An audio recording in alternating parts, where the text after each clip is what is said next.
मैं मिसिस खरे लाल बाग girls inter college के YouTube channel पे आप सभी का स्वागत करती हूँ।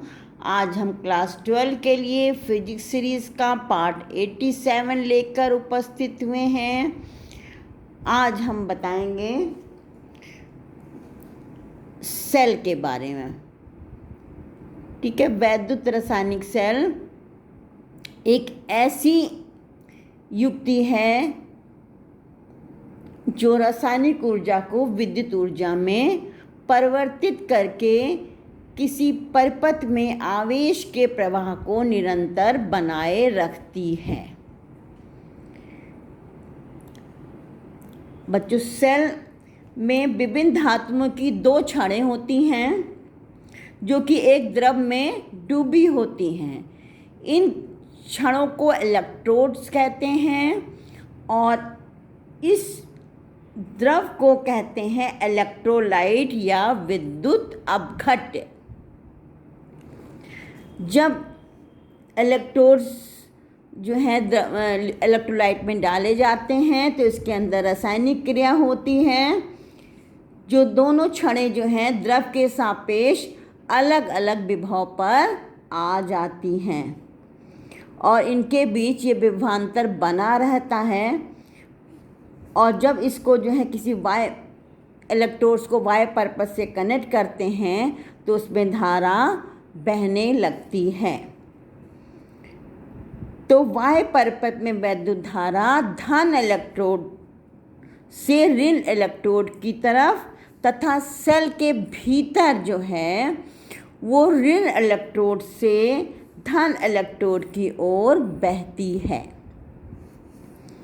ठीक है, सेल जो हैं दो प्रकार के होते हैं। प्राथमिक सेल, पहला प्राथमिक सेल, ये सेल वे सेल हैं जिनमें होने वाली रासायनिक क्रिया जो है वो इरिवर्सिबल होती है। मतलब इसमें रासायनिक ऊर्जा जो है वो विद्युत ऊर्जा में बदलती है और ये क्रिया इरिवर्सिबल होती है। इसके उदाहरण लेक्लांशी सेल है, डेनियल सेल है, शुष्क सेल है। ये सब क्या है? प्राइमरी सेल या प्राथमिक सेल।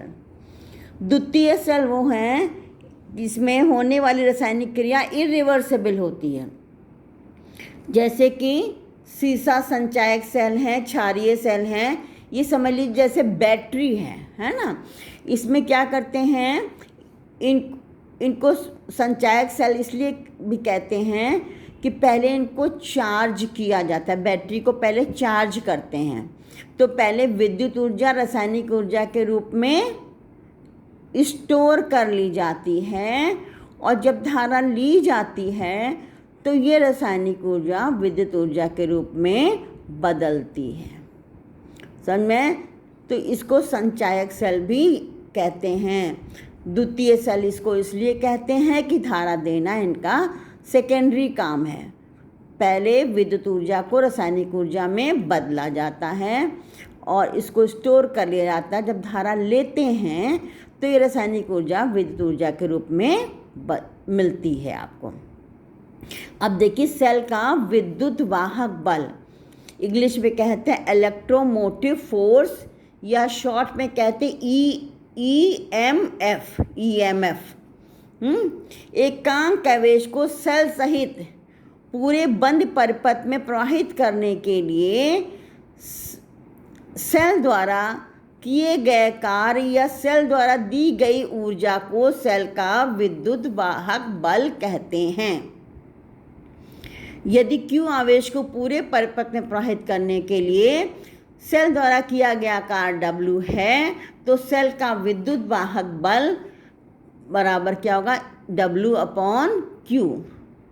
इसको कैपिटल E से डिनोट करते हैं और इसका मात्रक W का मात्रक जूल और Q का मात्रक कूलम, इसको कैपिटल E से डिनोट करते हैं। तो जूल बटे कूलम वोल्ट हो गया।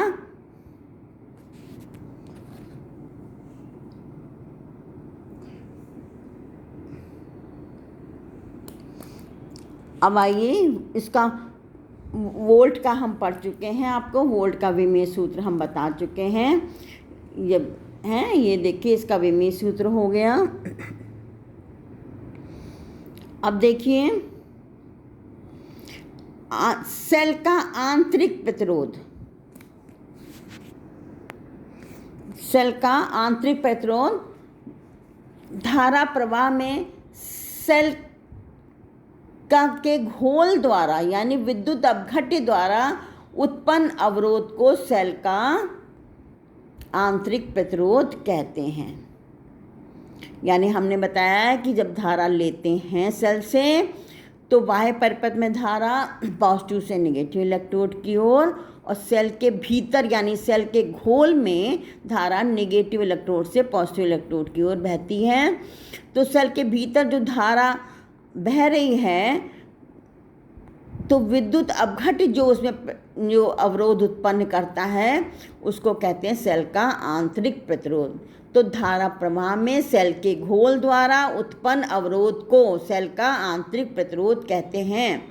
इसको स्मॉल r से डिनोट करते हैं। अब देखिए सेल का आंतरिक प्रतिरोध जो है निम्न बातों पर निर्भर करता है, निम्न कारकों पर निर्भर करता है। R समानुपाती है L के। L क्या है? दोनों इलेक्ट्रोडों के बीच की दूरी। दूसरा है R समानुपाती है 1/A। A क्या है? एरिया, डिप्ड एरिया, इलेक्ट्रोलाइट में डूबा हुआ इलेक्ट्रोड का एरिया। इलेक्ट्रोड के बीच की दूरी बढ़ाएंगे तो आंतरिक प्रतिरोध बढ़ जाएगा। ज़्यादा एरिया डिप कर देंगे तो इलेक्ट्रोड घट जाएगा। ये इन्वर्सली प्रोपोर्शनल है एरिया डिप्ड एरिया के। इलेक्ट्रोड का इलेक्ट्रोलाइट में डूबा हुआ एरिया। फिर ये समानुपाती है, R समानुपाती है सांद्रता के कंसंट्रेशन, इलेक्ट्रोलाइट की कंसंट्रेशन के, सांद्रता के। जितना ज़्यादा कंसंट्रेशन होगी इलेक्ट्रोलाइट की, सांद्रता जितनी ज़्यादा होगी उतना आंतरिक प्रतिरोध अधिक होगा। ठीक है।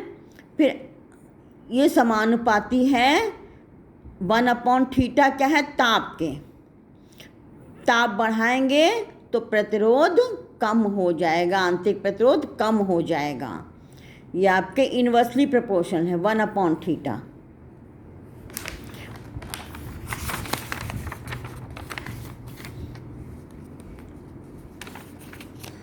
अब देखिए देखिए इसमें जो है आंतरिक सेल है, सेल के साथ में छोटा सा रेजिस्टेंस लगाते हैं तो कनेक्शन डायग्राम में उसको इस तरह से शो करते हैं। ये अलग से कोई रेजिस्टेंस नहीं है स्मॉल r, ये सेल के आंतरिक प्रतिरोध को डिनोट कर रहा है। तो आंतरिक प्रतिरोध के कारण सेल द्वारा दी गई ऊर्जा का कुछ भाग सेल के भीतर ही ऊष्मा के रूप में व्यय हो जाता है। अब देखिए टर्मिनल विभवांतर। तो किसी सेल का टर्मिनल विभवांतर संख्यात्मक रूप से उस कार्य के बराबर होता है जो एकांक आवेश को बाह्य परिपथ में एक टर्मिनल से दूसरे टर्मिनल तक ले जाने में किया जाता है। तो देखिए यहाँ से आप एकांक आवेश को t समय मान लीजिए q चार्ज प्रवाहित हो रहा है तो q बराबर क्या होगा? I into T. q बराबर I इंटू टी। तो देखिए t समय में q आवेश प्रवाहित होगा तो क्या होगा? तो सेल द्वारा दी गई ऊर्जा क्या होगी t समय में? E into Q. क्योंकि एकांक आवेश को देने में सेल द्वारा दी गई ऊर्जा जो है EMF के बराबर है, तो Q चार्ज को देने में सेल द्वारा दी गई ऊर्जा क्या होगी? E इंटू क्यू है। E बराबर W अपॉन Q। W क्या, अब देखिए इस W ऊर्जा का कुछ भाग जो है बाह्य परिपथ में व्यय होगा और कुछ जो है इंटरनल में व्यय होगा। तो W की जगह WEXT, ये एक्सटर्नल ऊर्जा हो गई, ये आपके इंटरनल ऊर्जा हो गई।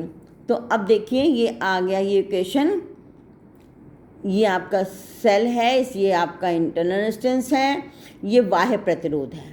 इसमें I धारा प्रवाहित हो रही है और इसके सिरों के विभवांतर क्या है, V।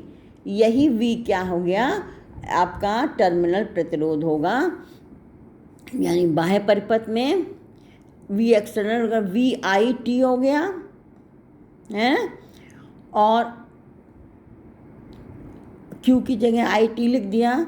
ये आपका W इंटरनल हो गया, इंटरनल क्या है, R है ना, इलेक्ट्रोलाइट के भीतर।